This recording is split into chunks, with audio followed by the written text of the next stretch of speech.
First story. My delusional daughter got bullied by 3 girls at school for her underdeveloped body. They physically assaulted and yanked her hair. So I punished my daughter, forced her to shower at school with the same girls to build confidence, and told her to move on. But my entitled daughter is still miserable and acts like a victim. And I'm done with her gullible arse. Throwaway because my sister-in-law reads my mail. I F45 have a 14-year-old daughter named Tessa. She's always been a little emotionally high-strung, if I'm honest.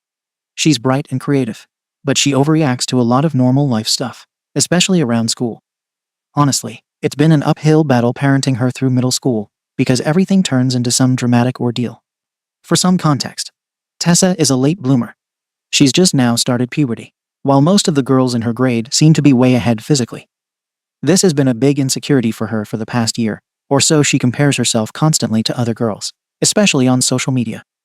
We've had to restrict her TikTok time more than once because she spirals emotionally after seeing what other girls look like. That said, I've never encouraged her to coddle her insecurities. I've always believed the best way to raise a confident girl is not to validate every single feeling, but to teach her to push through discomfort. Life is uncomfortable sometimes. Not everything can be catered to your emotions. My husband Tessa's dad disagrees with me on that, and has always been more of the talk-it-through parent. But I'm more firm. Anyway, about 2 weeks ago, the school sent out an email informing us that, starting immediately, all students will be required to shower after PE due to hygiene complaints. Apparently, the warm weather has made the locker rooms unbearable by lunchtime, especially since PE happens in the morning for most classes. The showers are communal, not stalls, and this was all outlined in the email. The school asked that we send towels, soap, deodorant, etc. with our kids on gym days. No opt-out mentioned. I saw the email, and it makes sense to me. Kids get sweaty. Nobody wants to sit in class next to someone who reeks. It's a matter of public hygiene, and frankly, I think schools have gotten too lax with this stuff. I told Tessa she'd need to start bringing her shower stuff for gym, and she immediately flipped out. Said there's no way she was going to get naked in front of other girls. I tried to tell her everyone's doing it. It's just part of growing up, and they're all in the same boat. She got more upset and started yelling that it's not fair, and that I don't understand what it's like. Here's the thing, this isn't the first time she's acted like the world is out to get her. Last year, she refused to wear shorts for all of May and June because she said her legs were too skinny, and kids made fun of her. I let that slide. Then in 6th grade, she cried for 3 days because she got her first pimple and couldn't show her face in public. It's always something. I feel like I'd be doing her a disservice if I kept letting her opt out of life because she's uncomfortable. Discomfort is not the same as danger. I told her point blank that I wasn't going to email the school about it because they made the policy for a reason, and hygiene isn't optional. If I emailed every time she didn't want to do something, she'd never go to school again. My husband, on the other hand, thought I was being too harsh. He said he remembers being uncomfortable at that age too, and that maybe there's a compromise like her wearing something in the shower or asking the school if there's a stall option. But he didn't press it too hard at first, probably because he didn't want to contradict me directly. So the next few days were tense. Tessa kept begging me not to make her do it, and said she'd rather stay sweaty or use wipes or something. I stood my ground. On Thursday night, I made sure her bag had a towel, flip-flops, soap, deodorant, everything she'd need. She cried and slammed her bedroom door, didn't come down for dinner. I told my husband I wasn't backing down on this, and he kind of just shrugged and said, "Okay, but be ready to deal with the fallout." Well, Friday came around. Tessa went to school with her stuff. She looked miserable, but I figured once she did it once, it would be fine. Rip the Band-Aid off. She came home around 3:30, and I knew something was wrong right away. Her face was red, eyes swollen like she'd been crying for hours. She didn't say a word to me, just went straight upstairs and shut her door. I waited a bit, then went up to check on her. She finally told me what happened. Apparently, a couple of the more developed girls had giggled and mocked her while Tessa was showering. It completely broke her. She said she felt humiliated, that she tried to cover herself, but there was no way to hide, and that some of the girls were staring at her and whispering the whole time. She said she cried in the bathroom for 20 minutes after gym and didn't eat lunch. I told her I was sorry that happened, and I meant it. Teenage girls can be vicious. But I still think she needs to toughen up. I told her, "You're beautiful, and anyone who makes fun of you is just trying to make themselves feel better." I also said this won't be the last time someone's mean, and the best revenge is to act like you don't care. She begged me again to email the school and say she won't participate in the showers. I asked her, "What exactly do you want me to say?" That my daughter is too emotionally fragile to shower like everyone else. There's no medical excuse. And again, this isn't about her safety or health. It's about discomfort. If I let her avoid every uncomfortable situation, she'll grow up thinking the world will always accommodate her emotions, and it won't. At that point, she yelled, "I hate you," which sure was hurtful. But she's 14. They say that crap. I told her I wasn't changing my mind, and that we'd find a workaround like maybe a swimsuit. She said that would only draw more attention to her. Honestly, it's like she doesn't want a solution, she just wants out. Now it's the weekend, and she's barely spoken to me. She didn't come down for breakfast today, didn't eat dinner with us last night. My husband has been giving me the silent treatment too, which is making me feel like I'm the only adult in the room. He keeps saying, "It's one email, just send it. What's the harm?" But I feel like that's exactly the problem. That kind of thinking is what leads to kids expecting the world to accommodate their every whim. Where do we draw the line? So I said no. Again. I told my husband it's not just one email, it's the principle. You don't teach a child resilience by letting them back out every time something's hard. Tessa didn't get physically harmed. She got embarrassed. That's life. I told him we're not raising her to be special, we're raising her to function. He said, "She's 14. She's literally asking for your help." And I said, "And I'm giving it to her." He walked away. He hasn't brought it up since, but he's clearly pissed off. He took Tessa out for ice cream Sunday afternoon, just the two of them. And when they came back, she slammed her door and didn't say a word to me. He just said, "I think you need to reevaluate what you're doing here," and went into his office. I'm not reevaluating anything. Tessa has always had a flair for drama. When she was in 5th grade, she pretended to be sick for 3 weeks straight to avoid swimming lessons because she was too flat. I eventually called the school nurse and told them to stop sending her home unless she had a fever. Miraculously, she recovered. This is a pattern. She dodges uncomfortable situations by going nuclear emotionally and hoping we cave. I've never raised my kids to think the world is soft. She wants to be treated like an adult. Then she can handle a shower with other girls. I'm not asking her to do anything dangerous or degrading, just basic hygiene. That's all this is. And no, I don't believe the school should have to bend rules for individual kids unless there's a diagnosed issue. If I email, what do I say? My daughter is uncomfortable and wants to smell bad the rest of the day. That's not a valid reason. And for the record, nobody else is complaining. We're in a big parents' WhatsApp group for her year, and not a single parent has pushed back. It's just Tessa, which to me says more about her than the school. She's been refusing to pack her PE bag for tomorrow. I told her fine, I'll pack it for her. That set off another meltdown. She said she's not going, she'll skip school. I told her if she does, she'll lose her phone for a month, and she can forget her summer plans. She got quiet real fast. I'm not being cruel. I'm being consistent. Kids need structure, even if they scream about it. If my parents had let me wiggle out of everything that made me cry at 14, I wouldn't have lasted 2 days in college. Look, I get that some people think this is harsh, but to me it's common sense. Hygiene is non-negotiable. Facing social embarrassment is part of being a teen. I can comfort her and support her without lying to her that she never has to do hard things. That's not how the world works. But now my husband won't let it go. He says she's not eating properly. She's anxious every night before bed. She's withdrawn and doesn't even want to hang out with her cousins next weekend. He's accusing me of emotionally damaging her for one shower.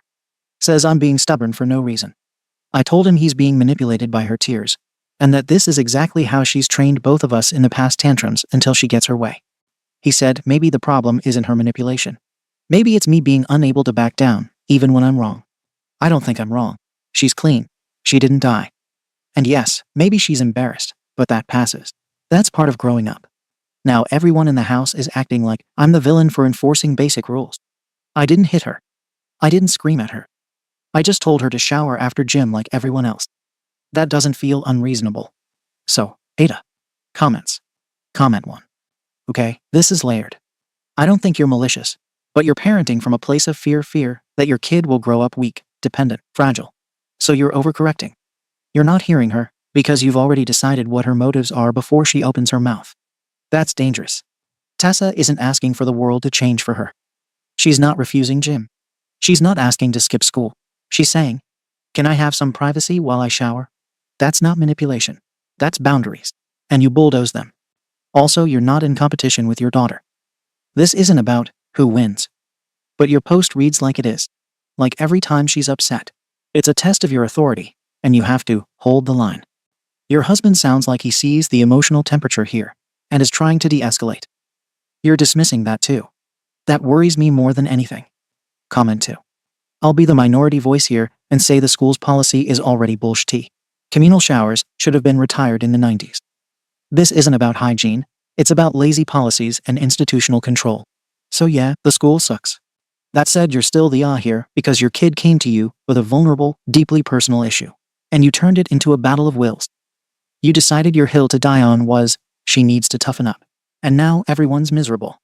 You say she wasn't harmed, but look around. She's isolating, not eating, not sleeping, and literally begging for your help. That's harm, lady. You even say she has a history of spiraling, so maybe instead of slapping a drama queen label on her, you consider that she's a 14-year-old girl going through puberty late, being mocked naked, and having no say over her own body. Jesus Christ. You parent like someone who thinks empathy is weakness. It's not. Grow the F up before you push your daughter, so far she stops coming to you for anything. Comment 3. Why Tia and missing obvious solutions? It honestly blows my mind how many other options were right there, and you refuse to even consider one. No shower stalls. Okay, so ask for alternative arrangements. Schools do this all the time for modesty, religious beliefs, medical anxiety, bullying history. You don't need a doctor's note to simply say your kid needs privacy. Could've. Asked for a private stall time. Asked if she could shower in a nurse's bathroom. Requested PE at the end of the day. Switched her to another PE section with different shower timing. Talked to a counselor about bullying prevention. Or yes, sent a damn email. But instead you decided the lesson here needed to be, life is hard, get over it. And now her exact worst-case scenario happened. The girls laughed. She cried alone in a bathroom. She's shutting down. And your takeaway is still, this will make her stronger. No. You didn't teach resilience. You taught her that when she is deeply uncomfortable or humiliated, her mom will say she's being dramatic and force her to do it anyway. That sticks. And not in the way you think. YTA. Update. So I guess I'm back. I didn't expect the amount of responses I got, and honestly, some of you were outright insulting. I'm not going to respond to every person calling me abusive, or a narcissist, or whatever dramatic diagnosis you feel qualified to toss around. But I will address what has actually happened since the original post. After the weekend, Tessa did not pack her PE bag like I expected. I reminded her she needed to. She ignored me, so I packed it myself. We drove to school in silence. She got out of the car without looking at me. Her father didn't say goodbye to her either. He looked exhausted. He's still giving me the cold shoulder, but I'm not going to emotional grovel to soothe him. Anyway, when I checked the school portal later that day, I saw that Tessa skipped PE entirely. She went to the nurse's office claiming a stomachache. Nurse wrote that she requested to lie down, stayed for nearly the full period, then returned to class. Pretty clear avoidance. Exactly what I said would happen. I told my husband and he said, maybe she really felt sick. I'm not an idiot. She was avoiding the shower. That night, my husband asked if we could revisit therapy. He thinks she's developing an anxiety disorder. I told him that labeling every intense emotional response as a disorder is how kids become unable to function in the real world. I said she needs boundaries, not a therapist telling her feelings are the highest law of the universe. We argued. He slept in the guest room. 2 days later, I found out she had been faking notes from the nurse to avoid PE entirely. She wrote email drafts under the nurse's name and tried to get the attendance office to excuse gym days. They caught it. The school notified us. So there's your, she isn't manipulative argument blown to dust. That day was when things escalated. When she came home, my husband asked her directly what was going on. She immediately broke down crying. He went to hug her. I told her we weren't yelling and nobody was punishing her, but we needed to understand why she felt so desperate to avoid gym. She didn't talk. She just kept crying. That's when my husband said, let's check her. At first, I thought he meant fever, but he gestured to her, meaning her body. I thought it was extreme, but he had already put his arms around her, and she didn't resist. When she lifted her shirt, there were bruises along her ribs, like someone had grabbed her hard. There were red scrape-like marks on her upper arms. And on the back of her scalp, at the nape line, there were small patches where hair had clearly been yanked out. I froze. I did not know what to say. My husband reacted first. He got very quiet, which is worse than yelling. He asked, why didn't you tell us? And she finally spoke. She said if I told anyone, they'd do worse. She meaning one of the girls in her shower group. And apparently, there are 2 others with her. This is where everyone here probably expects me to break down, apologize, admit I was wrong, etc. No. What I felt was rage at the situation. Yes, but not at myself. I was angry that my daughter hid it this long. I was bullied too. Not physically like this, but I was taunted and pushed around and I fought back. I didn't run. I didn't cry to my mother. I handled it. And I told her that. My husband snapped at me when I said that. He said, "Do you hear yourself?" And I said, "Yes, I do, and I stand by it. What I am doing is escalating this." I emailed the PE teacher, the vice principal, and the school counselor with documentation of the bruises and hair patches. I took photos. I also made it clear that if there is not an immediate investigation and consequences, I will be contacting the district and potentially pursuing legal action. The showers are obviously not being properly supervised if girls are being grabbed and assaulted and nobody notices. I also requested that the 3 girls be removed from Tessa's PE group and that Tessa shower, either in a staff bathroom or at a separate time, or not at all until supervision is guaranteed. So for everyone who said I refuse to advocate for my daughter, I am advocating. I just wasn't going to do it because of feelings. I am doing it now because there is actual wrongdoing. I am still angry that she didn't tell us sooner. Because maybe we could have caught this before it escalated to physical assault. She let this grow in the dark. I can't protect her if she hides things and expects me to read her mind. My husband apologized to her. He sat on her bed and hugged her and told her he was sorry for not stepping in earlier. Then he looked at me like I'm supposed to apologize too. I didn't. I told her, "I am sorry you were hurt. I am not sorry for expecting you to do what you were supposed to do. I will handle the school. But you cannot hide things from me and then expect me to fix them before I even know they exist." She didn't say anything. She just nodded. And before anyone tries to paint me as some cartoon villain, I sat with her. I stayed in her room. I brushed her hair where it wasn't pulled. I told her she is not weak, and she needs to learn from this, not collapse under it. I am not raising someone who falls apart every time the world pushes her. I am raising someone who learns to push back. That's where we are now. School meeting scheduled for Thursday. I will update after. Comments. Comment 1. I need you to actually hear this, even if you won't accept it. You weren't wrong to escalate with the school. That part was necessary and overdue. You were wrong about everything leading up to it. You forced a child who was already vulnerable into the exact environment where she was being harmed. And you did it while telling yourself you were teaching resilience. That's not resilience. Resilience is built by having at least one safe adult who listens, protects, and stands with you. You positioned yourself as an obstacle she had to push through, not her safe person. Then you got angry that she didn't tell you she was being hurt. But you gave her no evidence whatsoever that coming to you would lead to safety. Her past experiences with you taught her, if I show weakness, I'll be told to toughen up. So she didn't show weakness. Your daughter didn't come to you because she knew you'd minimize it. And you proved her right by being angry at her.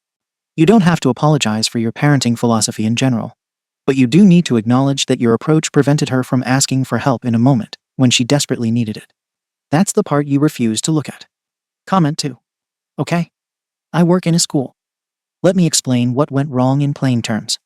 The school screwed up with the communal shower policy. No supervision plus no privacy = predictable bullying. The girls who assaulted your daughter committed an act that should be documented and addressed formally. No debate there. Your husband tried to keep things stable, but didn't push early enough.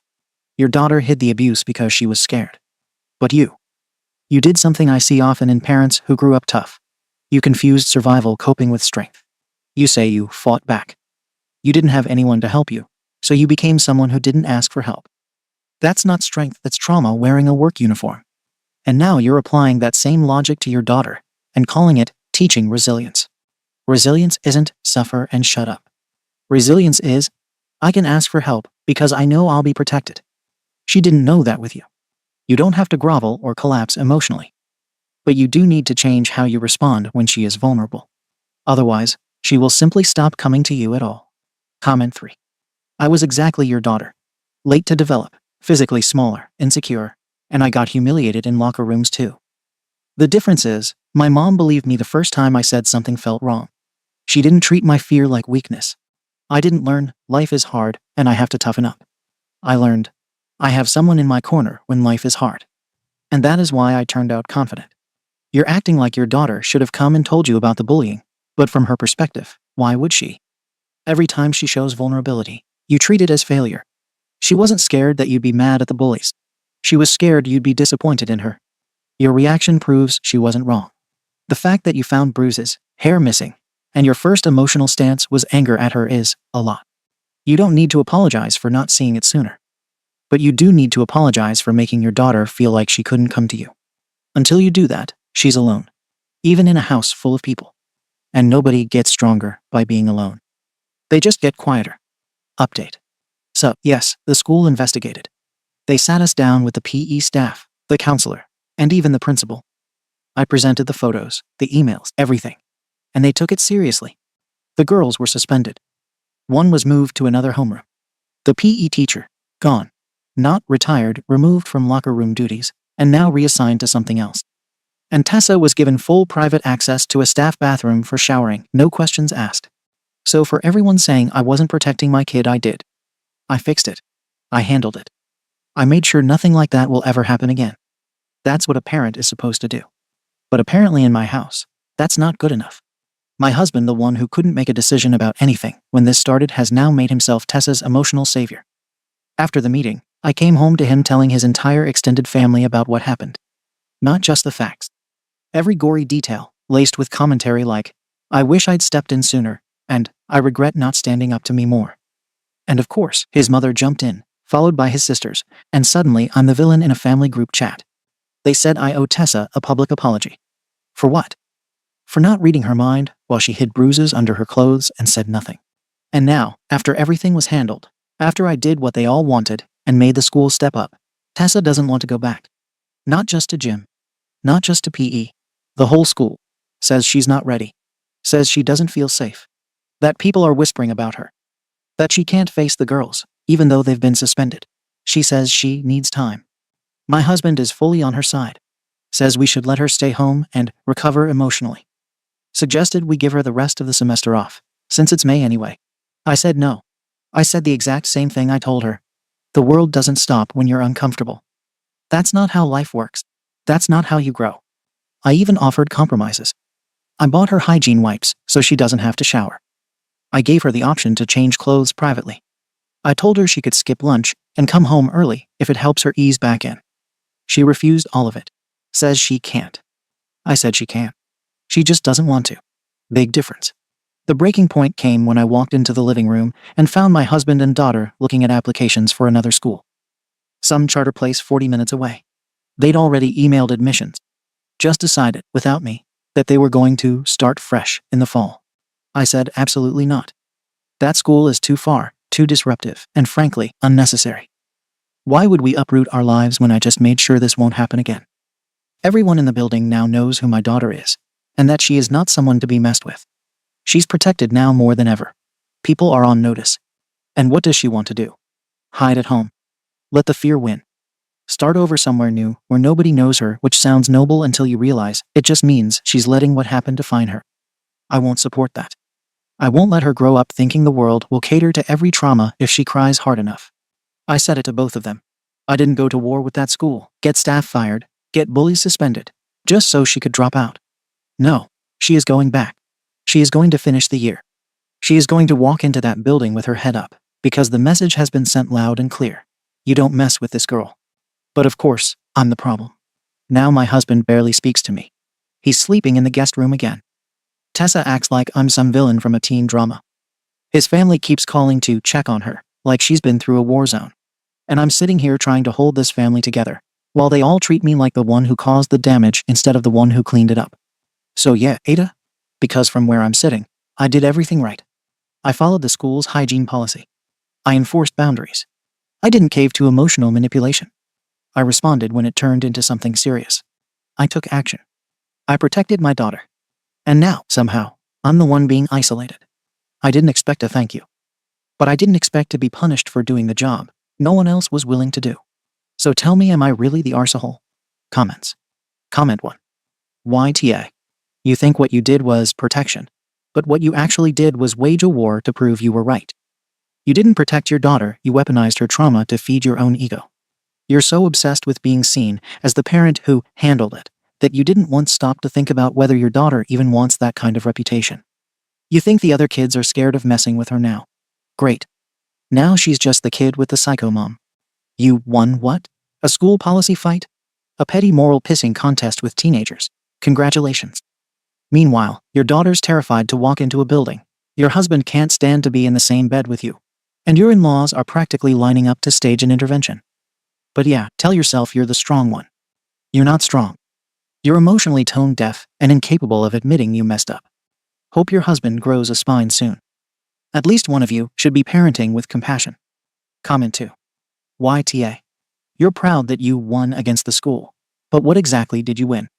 A child who's scared to go back. A husband sleeping in the guest room. A daughter who now sees her mother as someone who only shows up after the damage is done, and then expects applause for it. You didn't step in until the bruises showed up. Before that, you dismissed her fear, called her dramatic, made the whole thing about hygiene and resilience. And now that you've muscled the school into action, you think your job is done. That now she should just walk in like some alpha girl boss and command respect because her mom got a teacher fired. You keep talking about how the world doesn't accommodate feelings. Okay. But a family does. A parent absolutely should. You're not raising a CEO. You're raising a teenager who just got assaulted, mocked, and emotionally steamrolled. And instead of building her back up, you're dragging her by the collar back into the same arena and saying, "Go fight again." You didn't protect her. You reacted late. Then you congratulated yourself for fixing what you helped break. Second story. My husband got hit by life and lost himself. So I gave him an ultimatum to get employed or lose me and our baby. Now he is in prison, and I don't know what I'm going to do. To try and sum this up as simply as possible, he got fired from a great job in January. Since then, he has tried maybe 2 or 3 odd jobs. None of them were very well paying or lasted more than a couple of weeks. He has contributed less than, maybe $2,000 to our family this year. We have 2 two-year-olds together. I've made about all the sacrifices I could to keep us afloat. Went into CC debt. Worked 2 jobs at times. I make about $53K a year and work extra odd shifts for OT. But yeah, I gave up having an apartment this past summer because of accumulating debt. Recently, my parents offered to watch the kids more full-time, so I don't have to pay for daycare, which would allow me to afford to support the 3 of us somewhat decently and get an apartment. I told him that if he can't get a job, like anything, I'll even take 10 hours, just something to help me, that he can't come with us. I can't support him either. He has no disabilities that would prevent him from working. I know it is a tough market, I know that. But we are coming up on a year, and I just can't stomach him being at our apartment doing nothing, while our kids are taken care of so we can work.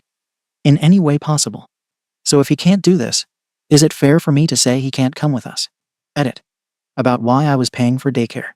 To clarify, I had my kids in a 2-day educational program.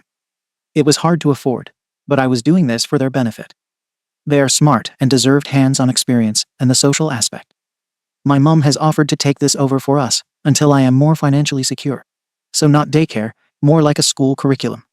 I switched from a WFH position earlier this year for more pay. Up until that point, I was the kids' primary carer and working and finishing a degree. It has been a crazy year of transition. I'm just tired and confused, and I just want stability for myself and my children. I've grappled a lot with what is best for my kids. I'm new to the whole school/daycare thing, trying to do the best by the kids. He is a good dad. He loves them. He is failing me as an equal partner. Comments. Comment 1. I'll even take 10 hours.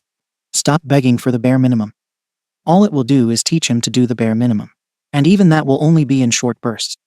He's going to do just barely enough until you let out a sigh of relief. Once you're off his arse, he'll stop even that little bit of effort again. Live separately, until he can prove to be a functioning adult again. Right now, you're treating him like a teenager. Comment 2. Yup. If he doesn't have any medical issues, he needs to be full-time, at least. The fact that OP had to juggle multiple jobs, going to school, and being WFH, but handling childcare at the same time is insane. 10 hours. I'd be demanding a divorce by this point. He isn't a good dad if he isn't able to financially provide for his children at all. It'd be different if they agreed to him being a sod, but it sure doesn't sound like it. I'd say separation. He gets something that has him working full-time hours and couples counseling minimum to prevent a divorce. This is crazy. Update. I wasn't honest in my first post. Just like I'm not honest and lie to most people in my life right now. I guess it is the unbelievable amount of shame I carry. It is true that my husband was fired in January. The real reason is because he had a workplace injury the previous summer. He completely tore up his knee. Had major surgery. rehab. The company was extremely helpful in his recovery. Then his prescriptions ran out. Found out later, he started buying pain pills off the streets. Which, yeah, isn't oxy whatever. It's basically just fentanyl these days. So as a consequence of a ramping up addiction, he could no longer hide, and I had kicked him out. Then he got fired. He went through periods of inpatient and outpatient care and therapy and Suboxone, maybe and drugs for depression and drugs for anxiety, and everything else we could think of. And all the while we were living separate lives because he was a danger to children.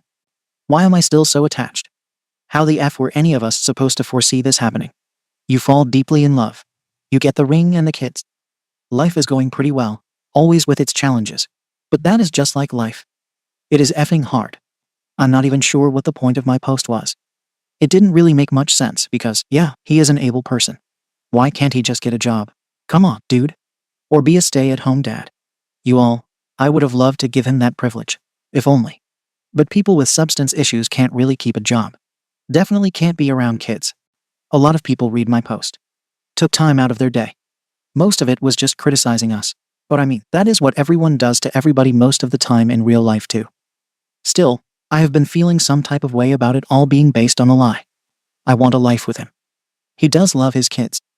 This isn't how it was supposed to go. Then, to top it all off, he has, because of his addiction issues, caught a slick 5 charges in the last 5 or so months. He's been wrecking cars, first his, then whatever family was stupid enough to allow him to drive them. Legally isn't allowed to drive. After I posted this, he got arrested for driving without a license. I already wasn't sure how in the effing world I could salvage our relationship. Love was the only thing keeping me from cutting him off completely. His family and I are going to push for him remaining in jail and prison, and hopefully get him placed in hopefully a more substance recovery-based program. But y'all know how F-ed the US prison systems are. Most likely he will be general population, get even worse mentally, and, God forbid it, may eventually be saying final goodbyes. My priority at this point has passed protecting him and moved on to protecting the general public from him. For now, at least he is safe. If you consider jail prison safe. Which I sure as SHT don't. But at least he won't OD. Right. Repeat to myself. It is out of my hands. Just like this whole experience has been. F y'all, I don't even know anymore. My family says they are proud of me for holding it together. I'm sure they are disappointed in a lot of things I've done. Not just keeping the door open this long. I've been so dumb throughout my 20s. I know I can do better in my decision making. Most of all, I want stability for my children. I've decided that I will be serving him with divorce papers once he gets officially sentenced. It is just a damn shame. I love the person he was before all this chaos so much y'all don't even know. Him holding our 2 little twins in the hospital. The dad who cried when I gave him a card saying, "Baby, I loves you, and we'll see you soon, Daddy." This was after something like my 20-month scan. I can't specifically remember now. Then I handed him a second card that said, "Baby B loves you too and can't wait to meet you as well." I cry every time I think about that. I'm crying right now. How do I accept that I can't have that life with him? I just don't know. I'm just so heartbroken. In short, yeah, we will be moving into the apartment without him.